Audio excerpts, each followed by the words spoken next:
Hi everyone, I'm Flora Pastorero. And I'm Carrie Perry. And this is Chick2Chick.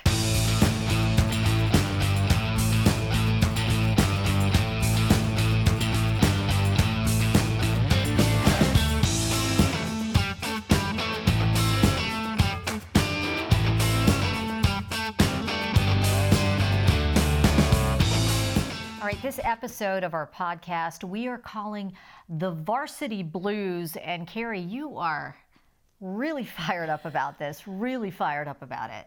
I just have so many problems with the way that parents react and act when it comes to getting their children ready for the world. We talk about children having this entitlement, and I just feel like it stems a lot from how parents do things and push for things. And why not let the child, the kid, the near adult, be the person responsible? So this bothers me. And I know it bothers a lot of people in terms of stealing a child's position they would have worked hard for. Let's tell everybody, though, what you're bothered by. We're talking about the college admissions scandal, where we had Hollywood elite, Hollywood actors, Hollywood actresses, parents with a whole lot of money. And I'm just going to boil it down to say that they bought their way into elite colleges. Right. Bought their way in so that their kids could get into elite colleges. And that's what you're fired up about. Right, exactly. See, I was so fired up. I didn't even tell you what I was fired up about. Thank you, Flora. Just a little detail there. I know. Okay, continue with your rant. As we were. Go ahead. Well, as I was saying. As you were saying. I didn't necessarily find when our daughters were going into school that, that I never knew that I could be up against someone who paid for their kid to take the position of someone else in the way we're learning about now. I mean, I was incredibly naive. As a parent, I would say to our daughters, listen, this is your job. The first thing you really need to understand you have to do when you're in search of something that you really, really want. So if you can't figure out how to get into the school that you want, how are you going to go into job interviews and be a professional or whatever you're going to go do? This, to me, is kind of that first rite of passage that you're helping your child accomplish. So for me, I'm very bothered by the fact that there are a lot of these parents, some we're going to get to, who are actually sticking their head in the sand, and they're kind of going, oh, I didn't know this was an issue. Are you kidding? Yeah. I don't get it. Yeah. Makes me mad. Well, you had the mommy speech, because I said the same thing to my son. It's your responsibility. It's your responsibility to study. It's your responsibility to do well on your SATs. It's your responsibility to get into college. Am I surprised to hear about it? I wasn't really surprised to hear that parents were giving schools a lot of money to get their kids in. What really surprised me is that they were paying someone else to take these tests for their kids, and their kids actually getting into schools that they really might not have been academically eligible for, and the kids realizing it too. I mean, look, I have self-awareness, okay? My kid is very, very smart, but I knew he wasn't going to get into Harvard. I know he's not going to get into Yale. I knew he wasn't going to get into the University of Pennsylvania. He wanted to go to the Wharton School of Business. I had enough self-awareness to know what my child's own limitations are, and that's the thing that really gets me, that these kids who probably weren't bright enough, I'm going to say, bright enough to get into these high-achieving schools, that somehow they still got in, and maybe somebody who worked really hard and deserved to be there didn't get in and got bumped. Here's the other part of it too. Why are you pushing your child into a space that they aren't going to excel in with their own merits? Right. I don't understand that. Don't you want to put them in a space where they are growing and they are getting what they need out of an institution that meets their needs on the level that they are on? So I wouldn't even dream of saying, oh, I'm going to push you into going to this school. Well, I just feel like I'd be setting up for failure, and I just don't, it's disturbing to me. You're right, I am fired up. You are fired up. And two of the notable people that we're talking about in this particular scandal, both of them are actresses, Felicity Huffman and Lori Loughlin. Now, Felicity has pleaded guilty. Right. And she says, I'm sorry. She's doing the mea culpa. She takes full responsibility. Mm-hmm. She feels guilty, whatnot, the whole 9 yards.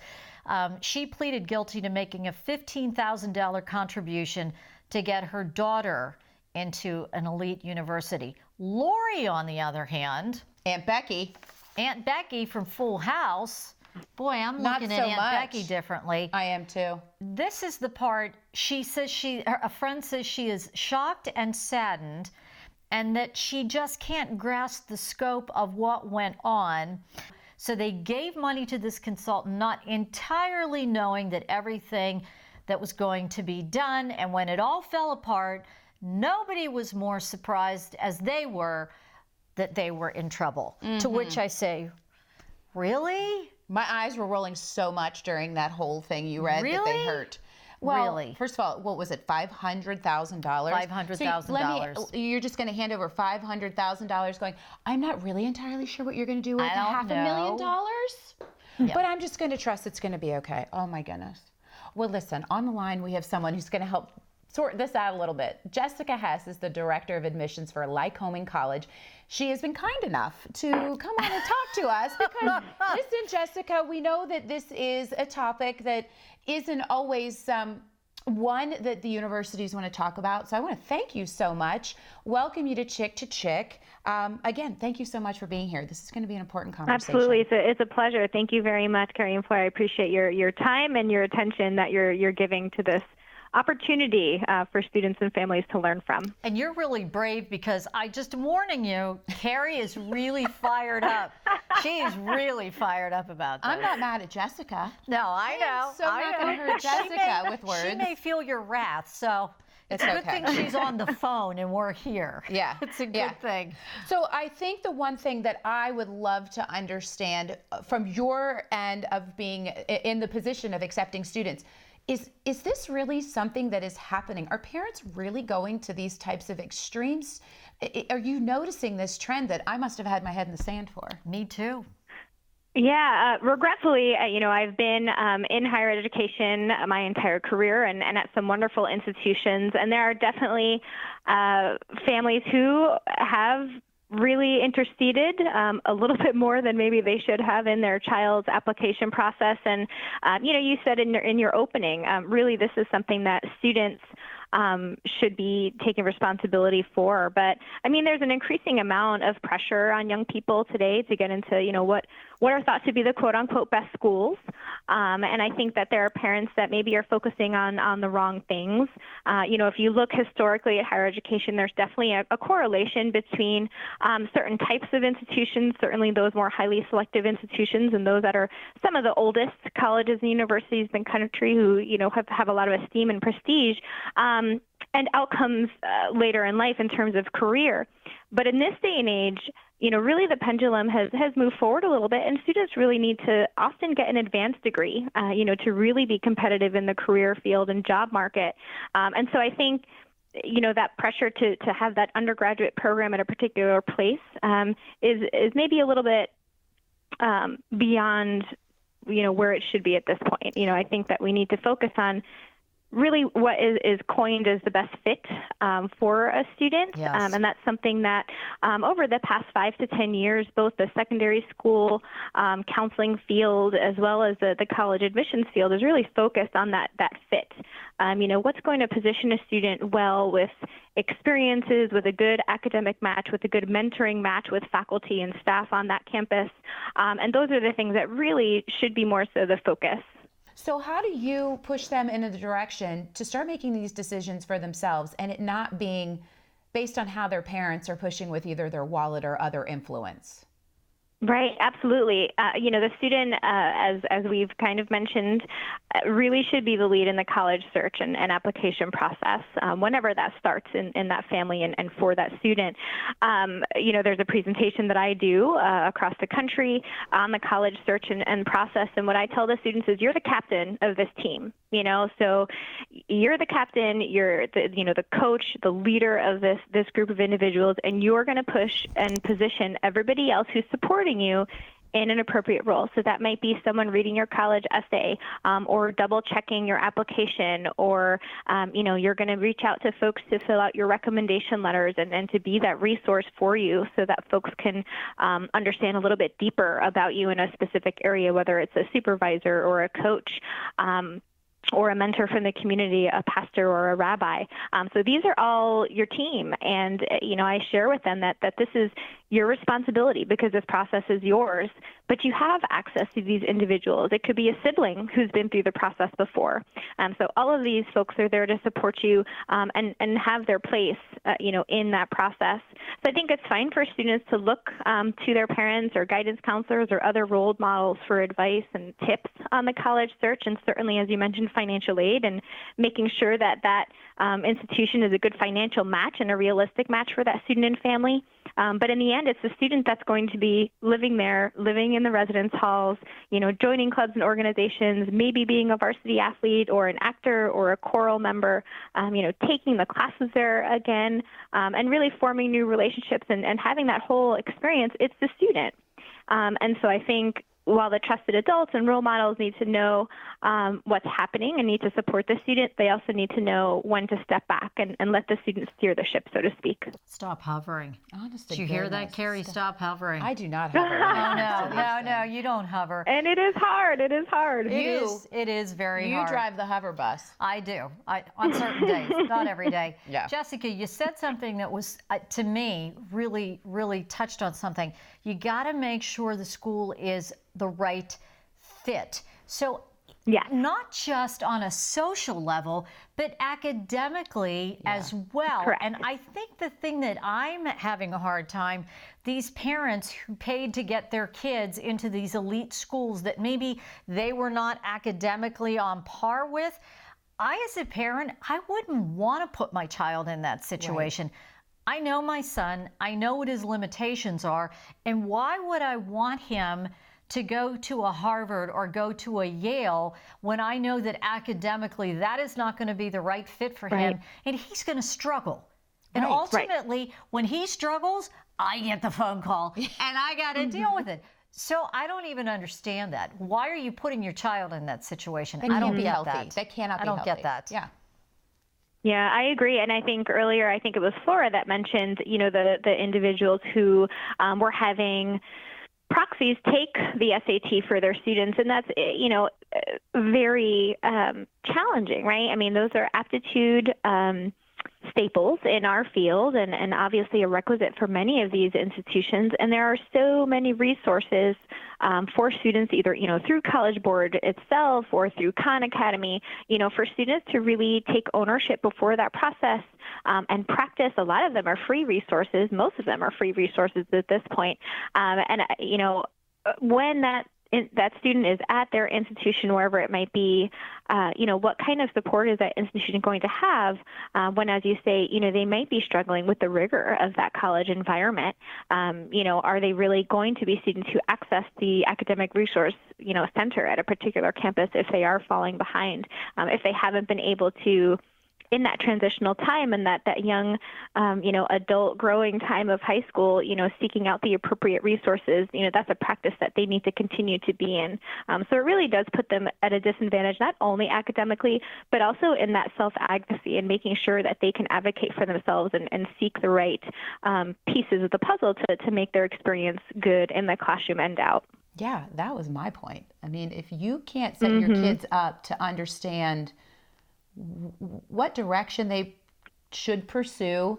You always want to tell your kids to challenge themselves, but why would you make it to a point that now they just feel inadequate? There's a difference. There's a huge difference between a challenge and then putting them in a situation that's just, it's out of their league. So Jessica, what tips do you have?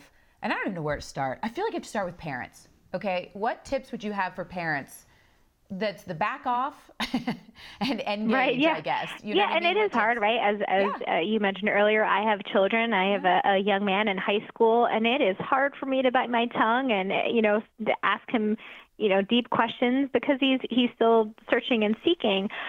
But I think that's when it it needs to start. I mean, I think the first thing that parents can do is have a conversation with their students and ask them what it is that they want. You know, again, there are lots of resources online and finding different types of colleges, you know, starting with, you know, do you think you see yourself in a large school or a small school? You know, do you want to be on the East Coast if you're from the West Coast or vice versa? Or do you enjoy schools in the Southwest?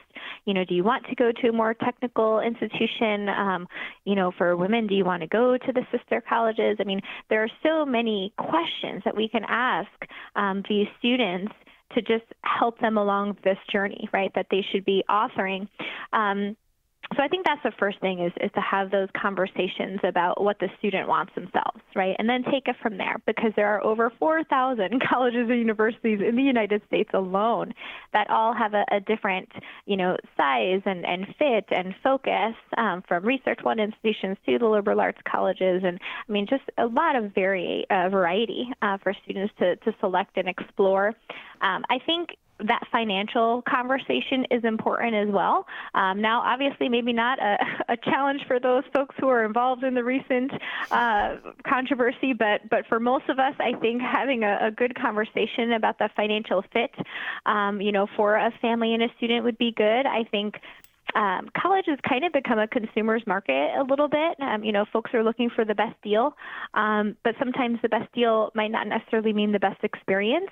But, you know, I do think that that's something that individuals and families need to take into consideration as they're walking along. But I think, you know, parents need to support and encourage their students and listen to them and definitely suggest, right? We're there to parent our children and we have advice for them. My father had really great advice for me, you know, knowing who I was and the types of environments that would help me, even though he hadn't gone to college himself. You know, he knew me, and I think that's our primary job. Thank you so much, Jessica, Director of Admissions at Lycoming College. Jessica Hess, we appreciate you being with us today. Thank you. Absolutely. It was a pleasure. Thank you so much. So I'm going to ask you flat out, Carrie. Yeah. Do you believe Lori Loughlin? Do you think she didn't really get it? Do you think she knew what she was doing? I cannot imagine that she did not know what she was doing. If she didn't know what she was doing, I say shame on her, because if you can't appreciate what is happening to get your child into that next phase of life and how that is working, do you just have that much money that it doesn't matter? Is that what this is? You have so much money that you just go, hey, here. Lori. Yeah, hey, can Lori. I have some of that? Yeah, please. I'll give you my cell phone. Jiminy Christmas. Text me. Oh my, no, I don't believe it. And it's really sad because, you know, I don't think that, I think the apology and the ownership would go a long way. That's what Felicity Huffman did. It would really go a long way. Lori, I don't know what you're showing your girls if you aren't going to just say, you know what, we messed up and it shouldn't have been like that. What are you going to do? That's kind of like a mom fail on my end. Yeah, might have been a better approach. I think a better approach. The Varsity Blues. Yeah. Calming you down. Calming you down. Okay, take a deep this. breath. We want to hear from you. We love to hear from all of our listeners. If you have any comments, any topics you want to hear us chirp about, send us an email. You can find us chick2chick@penwatch.org. Yeah, thanks so much for tuning in today. I hope I didn't make anybody too mad. So what if you did? You know what? That's what we're here I'm for. ruffling some feathers over here. Ruffling some feathers, and we'll be back soon to keep chirping about other topics.